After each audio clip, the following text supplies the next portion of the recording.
Hello बच्चा party, तो हम आ गए हमारे न्यू डे के साथ, जो कि है अपना अपना भाग्य। तो चलिए शुरू करते कहानी। बहुत कुछ निरुद्देश्य घूम चुकने पर हम सड़क के किनारे बेंच पर बैठ गए। नैनीताल की संध्या धीरे धीरे उतर रही थी। रुई के रेशे से भाप से बादल हमारे सिरों को छू छू कर बेरों घूम रहे थे। हल्के प्रकाश और अंधियारी से रंग कर कभी वे नीले दिखते, कभी सफेद, और फिर जरा अरुण पड़ जाते, जैसे हमारे साथ खेलना चाह रहे हो। 5, 10, 15 मिनट हो गए। मित्र के उठने का कोई इरादा न मालूम हुआ। मैंने झुंझलाकर कहा, चलिए भी। तो यहाँ तक बच्चा पार्टी हमें क्या समझ आया है कि दो दोस्त है, वो लोग नैनीताल घूमने आए हैं। और अबे सब आते ठंडा में हम लोग बहुत कोड़ियामी सा लगता है, तो ये लोग दोनों जो है घूमने निकले हैं और एक बेंच में आकर बैठे हुए हैं। तो 10, 15 मिनट हो गया है, लेकिन जो लेखक के मित्र है वो उठने एकदम नहीं चाह रहे, ठंडा वजह से। ठीक है, अरे जरा बैठो भी। हाथ पकड़कर जरा बैठने के लिए जब जोर से बैठा लिया गया, तो और चारा ना रहा। सनक से छुटकारा पाना आसान ना था, और जरा बैठना भी जरा ना था। मतलब दोस्त जो था उसको बोला, अरे बैठो भाई। और जरा बैठना तो बोल दिया, लेकिन जरा देरी नहीं बैठा। मतलब बहुत देरी और बैठ गया वो लोग। चुपचाप बैठे, तंग हो रहा था, कुड़ रहा था। मित्र अचानक बोले, देखो वो क्या है। मैंने देखा कि कोहरे की सफेदी में कुछ ही हाथ दूर से एक काली सी मूर्ति हमारी तरफ आ रही थी। मैंने कहा, होगा कोई। तो अब ऐसा बात है, लोग एक जगह घूमने आया है, तो एक जगह से एक लड़का आ रहा है या फिर कोई भी चीज आ रहा है, तो आप उसे नोटिस करिएगा नहीं। तो वैसे ही राइटर ने कहा, होगा कोई। 3 गज की दूरी से दिख पड़ा एक लड़का, सिर के बड़े बड़े बाल खुजलाता चला आ रहा था। नंगे पैर, नंगे सिर, एक मैली सी कमीज लटकाए है। आई होप क्लियर है। तो ये नोटिस करिएगा बच्चा पार्टी, हाँ आप लोग अपने बुक से मार्क डाउन करिए कि ये जो है आपको आ सकता है, लड़का का डिस्क्रिप्शन लिखने आ सकता है। क्लियर है। पैर उसके ना जाने कहाँ पड़ रहे थे, और वो ना जाने कहाँ जाना चाह रहा था। न दाया था न बायां था। पास की चुंगी की लालटेन के छोटे से प्रकाश वृत्त में देखा, कोई 10, 12 बरस का लड़का होगा। गोरे रंग का है, पर मैल से काला पड़ गया है। आंखें अच्छी बड़ी पर सूनी है, माथे जैसे अभी से झुर्रियाँ खा गई है। तो ये पूरा याद रखिएगा, जो लास्ट 2 पैराग्राफ से वो उस बच्चे का डिस्क्रिप्शन है। तो एग्जाम में आ सकता है कि अब आरटीसी के वे में आएगा कि दूर से देखा कि एक काली मूर्ति आ रही है, किसने किससे कहा, उस काली मूर्ति का वर्णन कीजिए, वो कौन था, क्या हुआ, समझ आ रहा ना। तो ये बहुत इंपॉर्टेंट है। क्लियर है। तो चलिए बढ़ते हैं नेक्स्ट पेज की ओर।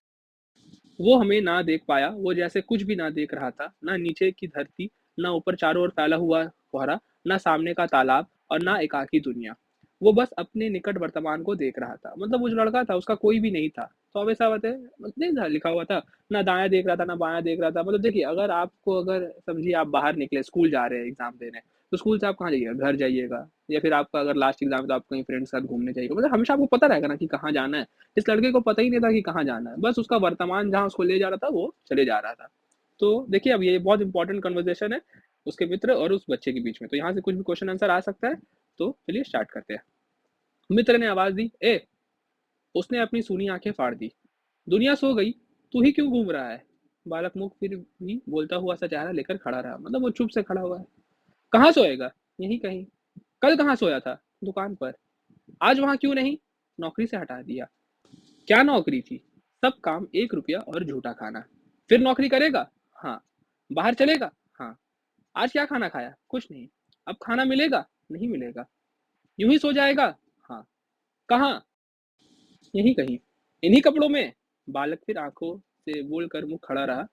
आंखें मानो बोलती थी, ये भी कैसा प्रश्न है। तो देखिए यहाँ पर ही एक कॉन्ट्रास्ट है अमीर और गरीब का। क्लियर है ना। कि देखिए अमीर लोग जो है उनका एक नाइट ड्रेस होता है, लेकिन ऑब्वियस आते लोग तो अमीर है ना, तो वही पूछ रहा है इन्हीं कपड़ों में। तो वो पूछ रहा है, मतलब वो सोच रहा है, उसका कुछ जवाब भी नहीं दिया। वो सोच रहा है ये क्या करता है, प्रश्न है। क्लियर है। माँ बाप है, हाँ।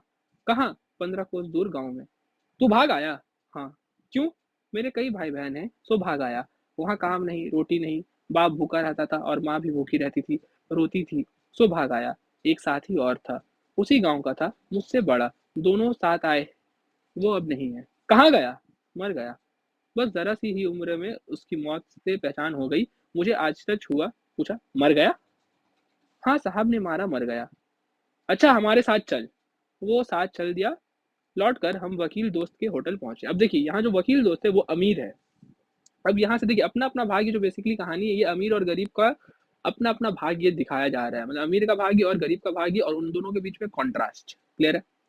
वकील साहब, वकील साहब होटल के कमरे से उतर कर आए, कश्मीरी दुशारा लपेटे थे, मोजे चढ़े पैर में चप्पलें थे, स्वर में हल्की झुंझलाहट थी, कुछ लापरवाही। तो ये बहुत इंपॉर्टेंट है, देखिए उस बच्चे का डिस्क्रिप्शन देखिए, वो गरीब का और ये अमीर का देखिए, समझ रहे हैं ना आप? देखिए, कश्मीरी दुशारा लपेट के था, पक्का क्लियर है? और वो बच्चा बेचारा जो था उसी गंदे कपड़ों में सो जाएगा, क्लियर है? ओहो! फिर आप कहिए, आपको नौकर की ज़रूरत थी ना? देखिए ये लड़का है। कहाँ से लाए? इसे आप जानते हैं? जानता हूँ, ये बेईमान नहीं हो सकता। अजी ये पहाड़ी बड़े शैतान होते हैं, बच्चे-बच्चे में अवगुण छुपे रहते हैं। आप भी क्या अजीब है, उठा लाए कहीं से। लो जी, ये नौकर लो। अरे मानिए तो, ये लड़का अच्छा निकलेगा। आप भी जी बस खूब है।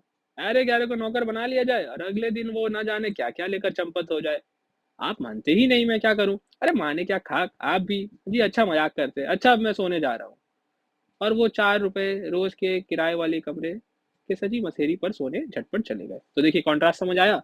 देखिए, अब इंसान जो एक चीज़ अच्छे से याद रखिएगा, एक इंसान जो है, वो क्या होता है अपने से जो बड़ा होता है उससे अच्छे से बात करता है। लेकिन जो अपने से जूनियर होता है उससे एक लापरवाही से बात करता है। क्लियर है? और जो अमीर है वो गरीब पर भरोसा भी नहीं करते जल्दी। वो जो गरीब था वो पूरे दिन खटकर उसे ₹1 झूठा खाना मिलता था और ये बस एक रात को सोने के लिए ₹4 के मकान में जा रहा है। आई होप क्लियर है?